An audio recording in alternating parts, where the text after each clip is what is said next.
Hello, मेरा नाम है अभिषेक और स्वागत करता हूं बच्चों आप सभी का हमारे इस प्यारे से खूबसूरत से प्लेटफॉर्म पे जिसका नाम है जेआर कॉलेज। तो यार कैसे हो आप सभी लोग? आई होप आप लोग एकदम बढ़िया होंगे, आप लोग की पढ़ाई एकदम बढ़िया चल रही होगी बच्चों। ठीक है। जैसा कि आपको पता है हमने हमारे इस चैनल पर प्लेटफॉर्म पर 11th biology, 12th biology, 11th chemistry के और 12th केमिस्ट्री के लेक्चर शुरू किए हैं। सही है। जो 12th केमिस्ट्री है वो ऑलमोस्ट कंप्लीट होने वाली है, बहुत कुछ लेसन बचे हुए बच्चों। 12th बायोलॉजी पूरी की पूरी कंप्लीटेड है हमारे चैनल पर। अगर आपको वो लेक्चर्स देखने हैं 12th बायोलॉजी के तो आप जाएंगे हमारे प्लेलिस्ट सेक्शन में। ठीक है। वहाँ पे आप लोग को सारे के सारे सब्जेक्ट्स की प्लेलिस्ट मिल जाएगी। आप लेसन बाय लेसन चीज़ों को पढ़ सकते हैं। उसके बाद बच्चों मैं बात करूँ 11th केमिस्ट्री और 11th बायोलॉजी की, तो 11th केमिस्ट्री में कुछ चैप्टर्स आप लोग के राहुल सर ने लिए थे और कुछ चैप्टर्स आप लोग के मैं ले रहा हूँ। सही है। और अगर मैं 11th बायोलॉजी की बात करूँ जो कि हम लोग अभी शुरू कर रहे हैं, वो है बच्चों आप उसके अंदर भी आपके कुछ चैप्टर्स राहुल सर ने लिए हुए हैं और बाकी के जितने भी चैप्टर्स हैं वो आपको मैं पढ़ाऊंगा। सही है। हम लोगों ने बच्चों एक बहुत ही इंपॉर्टेंट चैप्टर शुरू किया हुआ था जिसका नाम है फोटोसिंथेसिस। हम लोग बात कर रहे हैं प्लांट्स के अंदर फोटोसिंथेसिस कैसे होती है। This is lecture number 6। मतलब इसके पहले भी ऑलरेडी 5 लेक्चर हमारे चैनल पर हमारे प्लेटफॉर्म पर आ चुके हैं। अगर किसी भी बच्चे ने कोई भी लेक्चर मिस किया होगा तो जरूर से जाकर उन लेक्चर को देखना। बच्चों मैं ट्राई कर रहा हूँ वीडियो को छोटा बनाने का। हर लेक्चर्स मेरे ऑलमोस्ट आधे घंटे के हैं। अगर वो फिर भी आपको थोड़ा सा स्लो लग रहा होगा तो आप वीडियो की स्पीड को भी बढ़ा सकते हो। ठीक है। 1.5x की स्पीड पे या फिर 1.75x की स्पीड पे आप करके वीडियो को देख सकते हो ताकि आपका रिवीजन भी क्विक होगा। अगर आप रिवीजन कर रहे हो तो इसी स्पीड पे करना। सही है। ठीक है। चलो, लास्ट वाले लेक्चर में हम लोगों ने फोटो रेस्पिरेशन के बारे में पढ़ा था। हमने ये बात की थी कि फोटो रेस्पिरेशन क्या होता है और फोटो रेस्पिरेशन के डिसएडवांटेजेस क्या है। और वहीं पे मैंने आपको ये बताया था बच्चों कि फोटो रेस्पिरेशन ना हो इसीलिए देयर आर सम प्लांट्स जिन्होंने खुद के अंदर मॉडिफिकेशन लाई। देयर इज एवोल्यूशन जिसके अंदर कुछ प्लांट्स बच्चों आपके नई साइकिल को डेवलप करते हैं उनकी बॉडी के अंदर, उनके स्ट्रक्चर के अंदर। उस साइकिल को हम लोग कहते हैं बच्चों C4 साइकिल। सही है। तो आज की इस लेक्चर में हम लोग C4 साइकिल भी पढ़ेंगे। इसी को ही हैंस स्लैक पाथवे भी कहा जाता है, तो वो भी हम लोग उसी चीज को हम लोग कहते हैं हैंस स्लैक पाथवे भी C4 साइकिल को। सही है। तो इस चीज को डिटेल में डिस्कस करेंगे आज के इस वीडियो के अंदर। सही है। समझ में आ गई बात? एक और आपको बात बता दूं कि अगर आपने हमारे ऐप को डाउनलोड नहीं किया तो जरूर से डाउनलोड कर लीजिएगा। और यदि आपको कोई भी डाउट होता है बायोलॉजी और केमिस्ट्री में तो आप बच्चों मेरे इंस्टाग्राम पे आ सकते हो, यहाँ पर मुझे मैसेज कर सकते हो। अगर आपके पास कोई फीडबैक है तो अपनी फीडबैक भी मुझ तक पहुँचा देना यहाँ पर और फॉलो भी कर लेना। ठीक है। चलो स्टार्ट करें आज के इस लेक्चर को। चलो देखो, सबसे पहले मैं आपको थोड़ा सा इंट्रोडक्शन देता हूं फोटो रेस्पिरेशन के बारे में। फोटो रेस्पिरेशन हालांकि ऑलरेडी कंप्लीटेड टॉपिक है बट इसी से रिलेटेड आपका C4 साइकिल है। मैंने आपको बताया था बच्चों फोटो रेस्पिरेशन एक ऐसा प्रोसेस है जो बहुत ही वेस्ट है। समझ रहे हो? किसी भी प्लांट के लिए ये वेस्ट रिएक्शन है। इसमें होता क्या था मैंने आपको बताया था कि एक कंपाउंड है हमारे पास RuBP। ये RuBP कार्बन डाइऑक्साइड को एक्सेप्ट करता है और किस में कन्वर्ट होता है बच्चों? PGA में, 3PGA में कन्वर्ट होता है और अपनी आगे C3 साइकिल चलाता है। बट मैंने आपको एक कंडीशन बताई थी, अगर बहुत ज्यादा ह्यूमिडिटी है, बहुत ज्यादा सन का टेम्परेचर है, सो इन दैट कंडीशन ये प्लांट क्या करेगा? अपना स्टोमेटा बंद कर लेगा। अगर इस प्लांट ने अपना स्टोमेटा बंद किया तो चलो वाटर लॉस नहीं होगा प्लांट्स के अंदर, एक चीज अच्छी हो गई प्लांट के लिए, बट ना CO2 बाहर से अंदर आ पाएगा, ना अंदर का कॉन्सेंट्रेटेड ऑक्सीजन है वो बाहर जा पाएगा एयर के अंदर। तो मैं कहता हूं बच्चों अगर मान लो ये आपका सेल है, ये पूरा बोर्ड आपका अगर सेल है, तो इस सेल के अंदर जो कार्बन डाइऑक्साइड है बच्चों इसकी कॉन्सेंट्रेशन काफी हद तक कम हो गई क्योंकि कॉन्सेंट्रेशन बाहर से नहीं आ पा रहा, फोटोसिंथेसिस नहीं हो पा रही। और जो आपका ऑक्सीजन है बच्चों, इस ऑक्सीजन की कॉन्सेंट्रेशन काफी हद तक बढ़ गई है बिकॉज लाइट रिएक्शन से ऑक्सीजन आपका निकलता है और ये ऑक्सीजन बाहर नहीं जा पा रहा। सही बात है। तो मैंने आपको बताया था बच्चों कि यहां पर एक एंजाइम था जिसको हम लोग कहते थे रुबिस्को, जिसको हम लोग क्या बोलते थे? रुबिस्को कहते थे। ये कॉम्पिटिटिव बाइंडिंग करवाता था। ये चाहे कार्बन डाइऑक्साइड को बाइंड करवा दे चाहे ऑक्सीजन को बाइंड करवा दे, जिसकी कॉन्सेंट्रेशन ज्यादा होगी ये उसको बाइंड करवा देगा। नाउ फोटो रेस्पिरेशन की कंडीशन की बात करें तो यहां पर ऑक्सीजन की कॉन्सेंट्रेशन ज्यादा हो जाती है ना, तो ये रुबिस्को क्या करता है बच्चों? RuBP में O2 को बाइंड कर देता है। किसको? ऑक्सीजन को बाइंड कर देता है और यहां पर एक वेस्ट रिएक्शन चलती है जिस रिएक्शन का कोई मतलब नहीं। सही है। और इस रिएक्शन में से एक एक्स्ट्रा CO2 बाहर भी निकल जाती है और इस रिएक्शन में बच्चों एक ATP भी खर्च हो जाता है। तो समझ लो रिएक्शन चली, मिला तो कुछ भी नहीं, बट एक्स्ट्रा हमारा जो CO2 प्रेजेंट था उसको और निकाल दिया गया। जो ATP मॉलिक्यूल हमने इतनी मेहनत से बनाया था उस ATP मॉलिक्यूल को भी वेस्ट कर दिया गया। So it is very waste process known as photorespiration. सही है, इसकी डिटेल में बात मैंने लेक्चर नंबर 5 में की हुई है।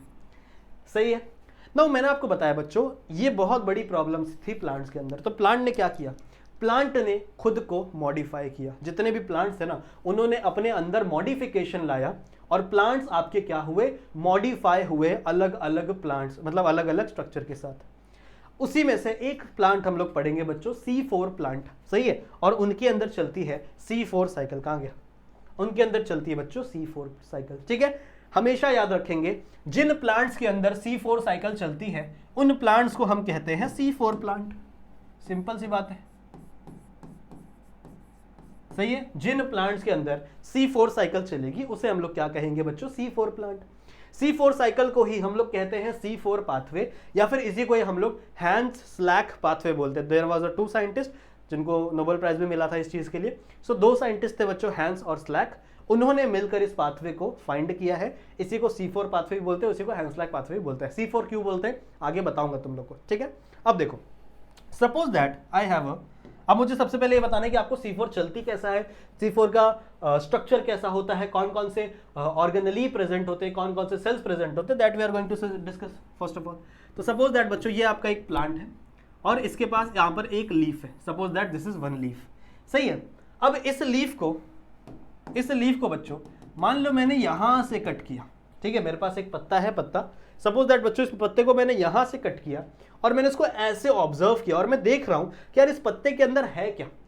जो पत्ते का ये ना विड्थ उसको मैं देख रहा हूं कि आखिरकार इस पत्ते के अंदर कौन सी चीज प्रेजेंट है। तो मुझे क्या दिखेगा, ध्यान से सुनो, मुझे कुछ ऐसा स्ट्रक्चर दिखेगा, कुछ ऐसा सा विड्थ दिखेगा पत्ते का, और ये आपका लीफ है। सही है, और ये उसके अंदर की विड्थ है जिसके अंदर चीजें भरी हुई हैं। अब इस लीफ के एकदम सेंटर में, सबसे सेंटर में बच्चों there are some vascular bundle. यहां पे प्रेजेंट होती है बच्चों कुछ वैस्कुलर बंडल, जैसे जाइलम हो गया, फ्लोएम हो गया। Now this vascular bundle is a phloem. ये वैस्कुलर बंडल क्या है बच्चों, आपकी फ्लोएम है। तो लिख दूं, लिख दें फ्लोएम। ठीक है, ये आपकी वैस्कुलर बंडल क्या है, फ्लोएम। फ्लोएम का काम क्या होता है, फूड मॉलिक्यूल को ट्रांसफर करना from one place to another place. तो भैया इसके पास है फ्लोएम। सही है बच्चों, अब सुनो ध्यान से, इस फ्लोएम के आसपास, इस फ्लोएम के बाजू बाजू में there are some special cells जो अभी तक किसी भी प्लांट्स में नहीं थे। There are some special cells. यहां पर इसके पास में बच्चों कुछ ऐसे स्पेशल सेल्स लगे हुए रहते हैं, कुछ ऐसे स्पेशल सेल्स लगे हुए रहते हैं जो अभी तक किसी भी प्लांट्स में नहीं थे। और इन सेल्स की जो कवरिंग होती है ना बच्चों, वो काफी ज्यादा थिक होती है, वो काफी ज्यादा मोटी कवरिंग होती है। इस कवरिंग में से कोई भी गैस मॉलिक्यूल एक दूसरे से पास नहीं हो सकता। ना ही इसके अंदर से ऑक्सीजन पास हो पाएगा, ना ही इसके अंदर से CO2 पास हो पाएगा। समझ में आ रही बात। हम लोग क्या करना चाहते हैं आपको पता है ना, C4 प्लांट क्या चाहते हैं कि हमारे अंदर फोटो रेस्पिरेशन ना हो, कुछ भी हो जाए, पर फोटो रेस्पिरेशन होनी नहीं चाहिए। तो हम कभी भी RUBP को ऑक्सीजन के कांटेक्ट में आने नहीं देंगे जिससे आपकी फोटो रेस्पिरेशन ना चल सके। सही है, सो यहां पे आपको कुछ ऐसा स्ट्रक्चर मिलता है। These special cell are known as bundle sheath cell. ये जो स्पेशल सेल है ना बच्चों, यहां पे these cells are known as bundle sheath cell. समझ में आई बात। तो ये सेल्स है बच्चों आपके बंडल शीथ सेल, जो कि एक नए सेल्स फॉर्म हुए हैं किसके अंदर, आपके प्लांट्स के अंदर। और इन सेल के पास क्या है, इन सेल के पास बहुत ही थिक कवरिंग है। इनकी जो कवरिंग है, इनकी जो वॉल है वो काफी ज्यादा थिक है बच्चों, जिसकी वजह से इसके अंदर कोई भी आपके गैस मॉलिक्यूल एंटर नहीं कर सकते। सही बात है, ठीक है।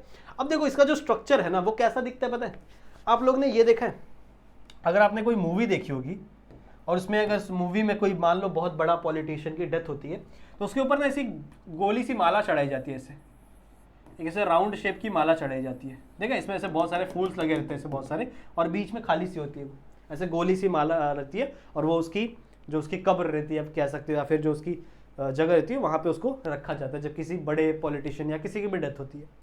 इस चीज़ को हम लोग बच्चों अंग्रेजी में क्रैंज कहते हैं। इसको हम लोग अंग्रेजी में क्या कहते हैं, क्रैंज कहते हैं, क्रैंज। सही है, ये जो माला होती है ना वो ये गोली वाली, इसको हम लोग क्रैंज बोलते हैं। तो एक्चुअल में बच्चों ध्यान से सुनो, एक्चुअल में ये जो स्ट्रक्चर है ना, ये जो स्ट्रक्चर है, अगर बीच वाले को हटा दो तो ये ऑलमोस्ट क्रैंज की तरह दिखता है। साइंटिस्टों को ने जब इसको पहली बार देखा तो उनको किसकी तरह दिखा, ये क्रैंज की तरह दिखा, इसीलिए उन्होंने इसका नाम दिया क्रैंज एनाटॉमी। क्रैंज एनाटॉमी, एनाटॉमी मतलब इंटरनल स्ट्रक्चर, इंटरनल स्ट्रक्चर की बात करते हैं तो उसको एनाटॉमी बोलते हैं। तो इसका जो इंटरनल स्ट्रक्चर है, इसका जो स्ट्रक्चर है बच्चों, ये किसकी तरह दिखा, उस क्रैंज की तरह दिखा, गुलदस्ते की तरह दिखा, जो राउंड वाला गुलदस्ता होता है।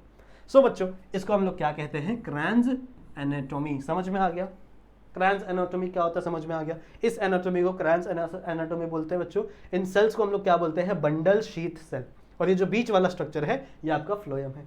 और इसके बाजू बाजू में यहाँ पे आपके वही नॉर्मल सेल पड़े हैं, दैट इज मीजोफिल सेल, जिनके अंदर कांड हो रहा था अभी तक, जिनके अंदर आपका फोटो रेस्पिरेशन हो रहा था। तो यहाँ पर साइड साइड में these are the mesophyll cell.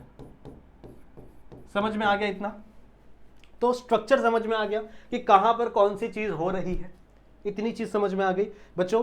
मैंने आपको एक बार वापस बता देता हूं, यह आपका लीफ का थिकनेस वाला पार्ट है। जब हम लोग ने लीफ को कट किया, मान लो ये वाला लीफ है, इसको मैंने यहां से कट किया और मैं ऐसे देख रहा हूं कि इसके अंदर क्या क्या प्रेजेंट है। सो मुझे क्या क्या दिखा, बीच में, सबसे बीच में आपका क्या मिला, phloem, that is vascular bundle. इसके साइड साइड में कुछ सेल्स लगे हुए हैं, that cells are known as bundle sheath cell. ये सेल ऐसे बहुत सारे ऐसे साइड में लगे रहते हैं, ऐसे बहुत सारे गोले से स्ट्रक्चर में लगे रहते हैं, लुकिंग लाइक अ क्रैंस। तो इसको नाम दे दिया गया बच्चों क्रैंस एनाटॉमी।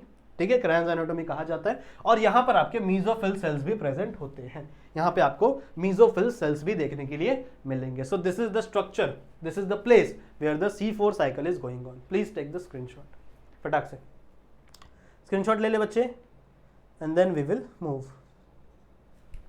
ठीक है, ले लिया, चले आगे, चलो लेट्स मूव। अब आगे चल के बच्चों हम लोग समझते हैं कि आखिरकार है क्या C4 साइकिल। सुनो, suppose that I am making the, सबसे पहले मैं बना रहा हूं बच्चों बंडल शीथ सेल। थोड़ा बड़ा बनाना पड़ेगा क्योंकि काफी चीज मुझे करनी है इसके अंदर। Now this is the bundle sheath cell. यहां लिख दो, ये है आपका बंडल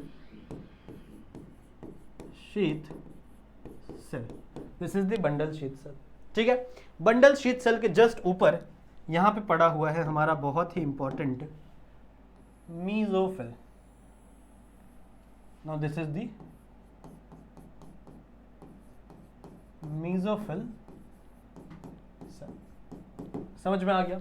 सो ये दोनों सेल समझ में आ गए बच्चों। ये आपका है बंडल शीथ सेल, कहां प्रेजेंट है पता है, क्रैंस एनाटॉमी में प्रेजेंट है। क्रैंस एनाटॉमी क्या है, फ्लोएम के आसपास वाली एनाटॉमी क्रैंस एनाटॉमी बोलते हैं। ये जो बंडल शीथ सेल है, इसके अंदर से कोई भी गैस नहीं जा सकती, इसके अंदर आप कोई भी गैस पास नहीं कर सकते। ना ही आप इसके अंदर CO2 पास कर सकते हो, ना ही आप इसके अंदर से O2 पास कर सकते हो। ठीक है, तो कोई भी गैसेस इस बंडल शीथ सेल के अंदर नहीं आ सकती, पहली बात। अब आपकी प्लांट्स ने क्या किया, आपके प्लांट्स ने बच्चों सिंपल सी एक चीज की कि इस बंडल शीथ सेल के अंदर रख दिया क्या, RUBP। रुको इसको अच्छे से लिखते हैं, यहां पे क्या रख दिया बच्चों, RUBP रख दिया, सही है, दैट इज राइबुलोज बिसफॉस्फेट। और ये राइबुलोज बिसफॉस्फेट के साथ यहां पे क्या रहेगा, आपका रुबिस्को रहेगा, सही है। और यहां पे C3 साइकिल चलेगी, सही है। देखो एक और बात मैं आपको बता दूं, अगर आपको नहीं पता हो तो, C4 साइकिल के अंदर भी C3 साइकिल चलती है। C3 cycle he is the only process जिससे आपका ग्लूकोज बनेगा। तो C3 साइकिल हर जगह है, C3 साइकिल बच्चों हर जगह है, उसी से ग्लूकोज आपका फॉर्म होगा। बट हम लोग यहां पर ये सिर्फ मेक श्योर कर रहे हैं कि इस रुबिस्को तक, ये जो रुबिस्को है ना, इस रुबिस्को तक ऑक्सीजन ना पहुंचे, इस रुबिस्को तक सिर्फ और सिर्फ आपका कार्बन डाइऑक्साइड पहुंचे। तो we are just making sure that कि यहां पे C3 साइकिल ही चलेगी, C3 साइकिल ही बच्चों यहां पे चलने वाली है ग्लूकोज बनाने के लिए। बट हम इस बंडल शीथ सेल से ये चीज कर सकते हैं बच्चों कि आपका ऑक्सीजन ना पहुंच पाए इसके पास, समझ रहे हो, ऑक्सीजन ना पहुंचे, जिससे सिर्फ CO2 पहुंचे बच्चों, और यहां पर क्या चल सके, अपनी C3 साइकिल चल सके। अब मैंने आपको बताया कि भैया बंडल शीथ सेल की सेल तो बहुत ही, जो शेल, ये जो आपकी थिकनेस है, वॉल की थिकनेस है, वो बहुत ही ज्यादा है। तो ना इसके अंदर से कोई भी गैस पास नहीं हो सकती, ना इसके अंदर से CO2 पास हो सकती, ना इसके अंदर से ऑक्सीजन पास हो सकता। तो हम क्या करें, हमको तो CO2 को तो लेके जाना है ना, हमको तो CO2 लेके जाना है अंदर। तो बच्चों हम लोग क्या करेंगे पता है, इस CO2 को कन्वर्ट करेंगे कंपाउंड के अंदर, इस CO2 को कन्वर्ट करेंगे हम लोग केमिकल कंपाउंड के अंदर, और इस कंपाउंड को ट्रांसफर करेंगे यहां पर। बात समझ में आई मैंने क्या कहा? बात समझ में आई बच्चों? मैंने क्या कहा, हम लोग इस CO2 को डायरेक्टली नहीं भेजने वाले, हम लोग इस CO2 को खुफिया रास्ते से भेजेंगे, मतलब इसको हम लोग कन्वर्ट करेंगे किसी दूसरे कंपाउंड के अंदर, and that compound we will transfer into the bundle sheet cell, क्योंकि बंडल शीट सेल में गैसेस नहीं जा सकती बट कुछ मॉलिक्यूल्स जरूर जा सकते हैं। सही बात है, ठीक है। अब देखो ये है आपका मीजोफिल सेल। अब आ जाओ मीजोफिल सेल के अंदर, ध्यान से सुनो, ये आपका मीजोफिल सेल है। मीजोफिल सेल में सब आ सकता है, मीजोफिल सेल में CO2 भी आ सकता है, मीजोफिल सेल में O2 भी आ सकता है, सब आ सकते हैं, ठीक है। यहाँ पर सबके लिए आना अलाउड है, सही है। अब देखो C4 प्लांट्स में क्या होता है, यहाँ पर बच्चों एक स्पेशल ये पड़ा रहता है, कंपाउंड पड़ा रहता है, जिसको हम लोग कहते हैं PEP। क्या बोलते हैं इसको हम लोग? PEP। PE का फुल फॉर्म क्या है बच्चों? इसका फुल फॉर्म लिखो,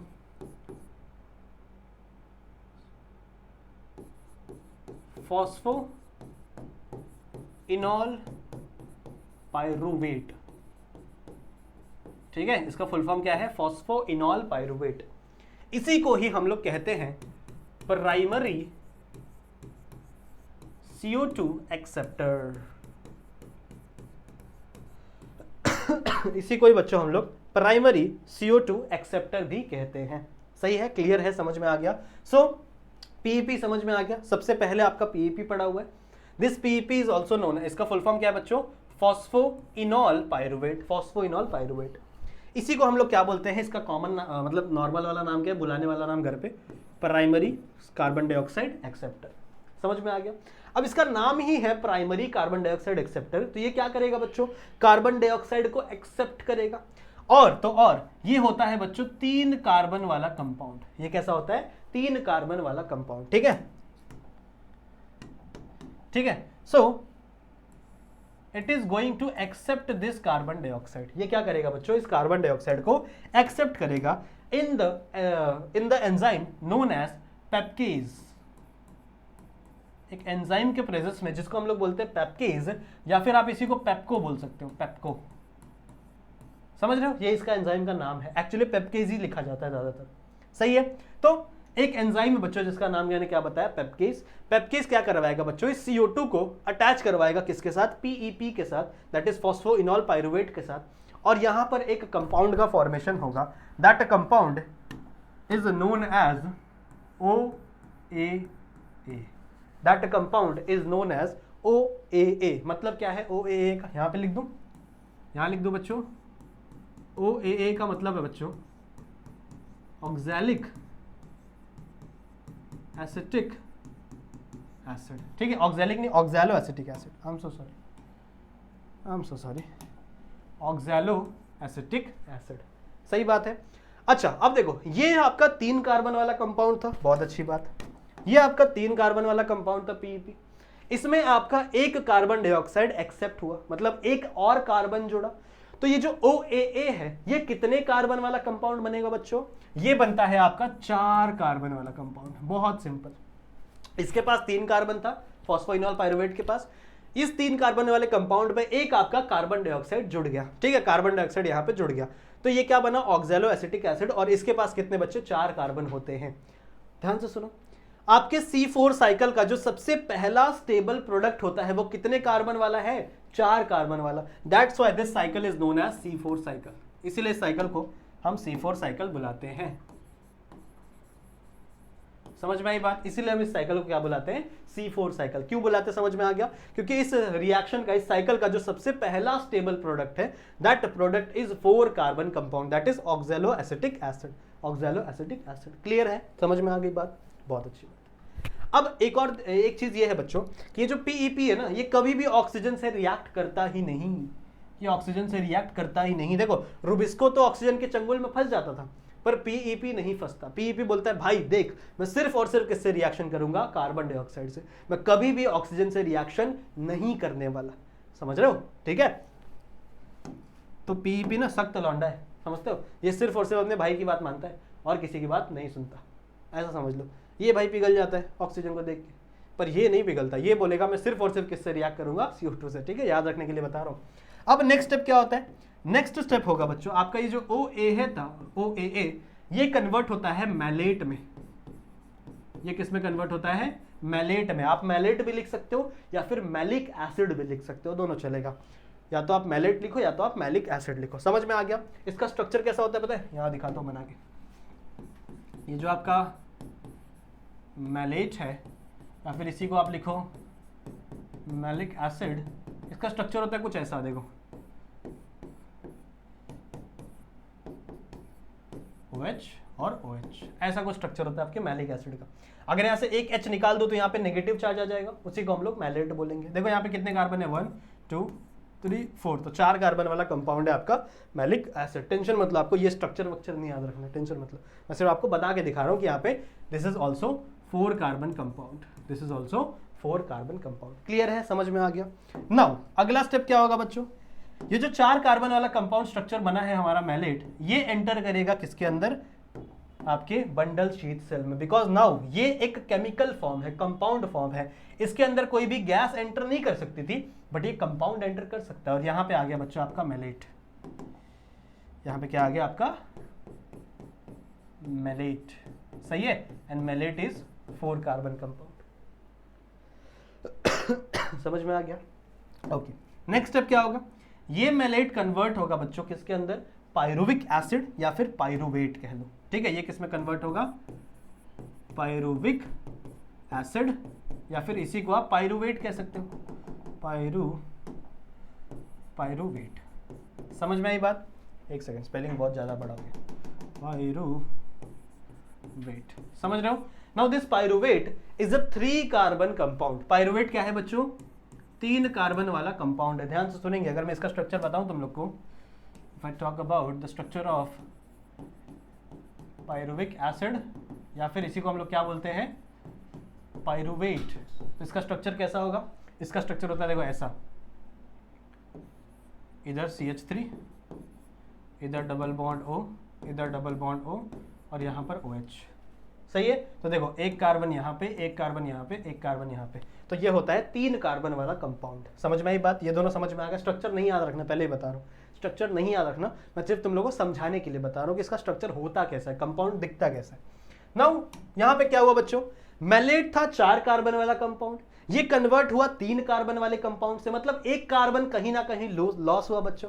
ये एक कार्बन रिलीज हो जाता है in the form of carbon dioxide. ये रिलीज हो जाता है बच्चों in the form of carbon dioxide. तो देख रहे हो कार्बन डाइऑक्साइड को किस एक खुफिया रास्ते से हम लोग लेके आए, देख रहे हो? ठीक है बच्चों, कार्बन डाइऑक्साइड को कितने खुफिया रास्ते से हम लोग लेकर आए हैं।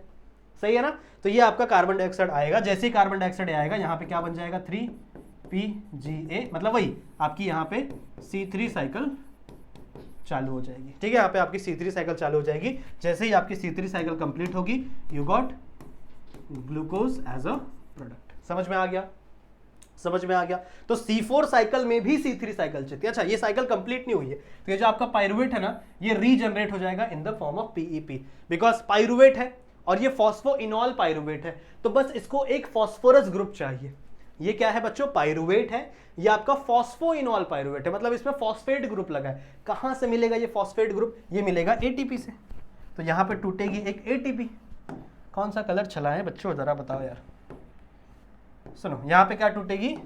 यहां पे टूटेगी बच्चों एक ATP। तो ATP जब टूटता है तो क्या क्या क्या बनता है? एक ADP बनता है और एक IP बनता है। IP मतलब क्या? Inorganic phosphate. तो ये इनऑर्गेनिक फॉस्फेट लिंक हो जाता है किसके साथ?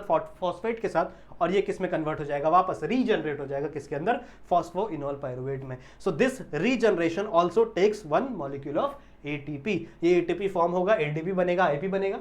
सही है? और यहां से आपका क्या बन जाएगा बच्चों? Regeneration. So this cycle is C4 cycle, और C4 साइकिल में भी आपकी C3 साइकिल चलेगी। C4 साइकिल में भी बच्चों आपकी C3 साइकिल चलेगी। समझ में आ गया? समझ में आ गया? Just take the screenshot. और मैं आपको एक और बार समझाता हूं। टेक द स्क्रीनशॉट बच्चों। लिया स्क्रीनशॉट? ठीक है, चलो एक और बार आपको समझाता हूं। देखो दिक्कत क्या थी फोटो रेस्पिरेशन में, आपको पता है ऑक्सीजन आ जा रहा था, फोटो रेस्पिरेशन करा दे रहा था, गंदी प्रोसेस चला दे रहा था। तो हमें सिर्फ इस ऑक्सीजन को दूर रखना है हमारे RUBP से। तो हमने क्या किया? हमारे RUBP को बंडल शीथ सेल में रख दिया। ठीक है। बंडल शीट सेल में ना कोई कार्बन डाइऑक्साइड, कोई भी गैस नहीं जा सकती, ना कार्बन डाइऑक्साइड जा सकता है ना ऑक्सीजन जा सकता है, कोई भी गैस यहां पर एंटर मार ही नहीं सकती, एंटर नहीं कर सकती कोई भी गैस, ठीक है। ओके, फिर हमने क्या बोला बच्चों, इसके ऊपर मेसोफिल सेल है, इसके अंदर हम लोग क्या करेंगे, CO2 को एक खुफिया रास्ते से अंदर भेजेंगे। यहाँ पे RUBP रख दिया, रोबिस को रख दिया। अब यहां से खुफिया रास्ता क्या है, हमारे पास है बच्चों PEP, जो कि है सख्त लौंडा, जो कि पिघलता नहीं है ऑक्सीजन को देख के। इसकी यारी सिर्फ और सिर्फ किसके साथ है, CO2 के साथ। तो ये रिएक्ट होगा बच्चों किसके साथ, PEP के साथ आपका CO2, और फॉर्म करेगा OAA। PEP का मतलब है फॉस्फोइनॉल पायरुवेट, OAA का मतलब है ऑक्सैलो एसिटिक एसिड, ठीक है। टी रह गया, एक सेकेंड, एक टी रहेगा यहाँ पे, acetic acid, okay now better. So phospho, ये एसिटिक एसिड सबसे पहला stable product after the addition of CO2, सबसे पहला जो स्टेबल प्रोडक्ट है वो है आपका OAA in the complete reaction. OAA is the 4 carbon compound, that's why it is known as C4 cycle. बच्चों इसीलिए हम लोग इसको क्या बोलते हैं, C4 साइकिल बोलते हैं। समझ में आ गया C4 साइकिल क्यों बोलते हैं, क्योंकि इसके अंदर 4 कार्बन वाला कंपाउंड सबसे पहले बनता है। फिर ये मैलेट किस में कन्वर्ट होगा बच्चों, मैलेट में। Malate is also 4 carbon compound, और मैलेट को हम लोग भेज देंगे किसके अंदर, बंडल शीट सेल के अंदर। ये काम तो कहां पे हो रहा था, ये काम हो रहा था मेसोफिल सेल में। नाउ अब हम लोग ये देखो, ये पूरा काम हुआ मेसोफिल सेल में, मेसोफिल सेल में मैलेट बन गया। इस मैलेट को हम लोग डाल देंगे किसके अंदर, आपके बंडल शीट सेल में। समझ रहे, खुफिया रास्ते से आया CO2। फिर ये मैलेट कन्वर्ट होगा किसके अंदर, पायरुवेट में, जिसको पायरुविक एसिड भी बोल सकते हो आप। ये कन्वर्ट हुआ किसके अंदर, पायरुवेट में। ये 4 कार्बन वाला कंपाउंड, ये 3 कार्बन वाला ही कंपाउंड है, मतलब एक कार्बन यहां से लॉस हो जाएगा बच्चों in the form of CO2, और इस CO2 को पकड़ लेगा RUBP, और यहां से C3 साइकिल चल जाएगी, यहां से आपका ग्लूकोज मिल जाएगा। समझ रहे हो, बचा हुआ ये जो पायरुविक एसिड है, ये एक फॉस्फेट ग्रुप लेके फॉस्फोइनॉल पायरुवेट वापस बन जाएगा। ये फॉस्फेट ग्रुप आया कहां से, आपके इनऑर्गेनिक फॉस्फेट यानी ATP मॉलिक्यूल से है। तो मतलब इस कन्वर्जन में आपका एक ATP मॉलिक्यूल भी लगेगा, आपका ये ATP मॉलिक्यूल भी इस कन्वर्जन में लगता है। आई होप आपको ये प्रोसेस समझ में आ गई होगी, ठीक है, समझ में आ गया बच्चों। सो आई होप मैंने आपको C4 साइकिल अच्छे से समझा दी। C4 साइकिल सिर्फ और सिर्फ C4 प्लांट्स में चलती है, और C4 प्लांट्स जो है वो काफी ज्यादा कैपेबल है, काफी ज्यादा कैपेबल है बच्चों ऐसी इन्वायरमेंट में रहने के लिए जहां पर धूप ज्यादा गिरती है। तो जहां पर भी धूप ज्यादा गिरेगी वहां पर आपको C4 प्लांट मिल जाएंगे, इंडिया में बहुत मिल जाएंगे आपको C4 प्लांट, जहां पर, क्योंकि ये कैपेबल होते हैं धूप को हैंडल करने के लिए, इनका वाटर लॉस नहीं होता। ये बोलेंगे चल वाटर लॉस बंद कर दो, फिर भी प्रोडक्शन करेंगे बिकॉज ऑफ दिस प्रोसेस, इनके अंदर फोटो रेस्पिरेशन नहीं हो पाता। क्लियर है, समझ में आ गया, ठीक है बच्चों। सो इस वीडियो को हम लोग यहीं पे एंड करेंगे। नेक्स्ट वाला जो लेक्चर आएगा उसके अंदर हम लोग कैम प्लांट को डिस्कस करेंगे। उसके बाद हम लोग देखेंगे कि आपका फैक्टर अफेक्टिंग फोटोसिंथेसिस क्या है, और जो लास्ट में एक छोटा सा टॉपिक है बच्चों, Beckmann law of limiting factor, उसको भी हम लोग समझेंगे। सो आई होप बच्चों ये लेक्चर आपको समझ में आया होगा, इंटरेस्टिंग लगा होगा। जितनी भी चीज़ें मैंने समझाई हैं वो आपको समझ में आई होंगी, ठीक है। इसे अपने बुक में ज़रूर से लिखना, नोट डाउन ज़रूर से करना। बाकी वीडियो को लाइक ज़रूर से कर देना, शेयर कर देना अपने दोस्तों के साथ, सही है। चैनल पर नए हो तो चैनल को सब्सक्राइब जरूर से कर देना बच्चों। मैं मिलता हूँ आप लोगों से एक दूसरे वीडियो में, तब तक आप अपना ध्यान रखना and keep studying. Bye bye.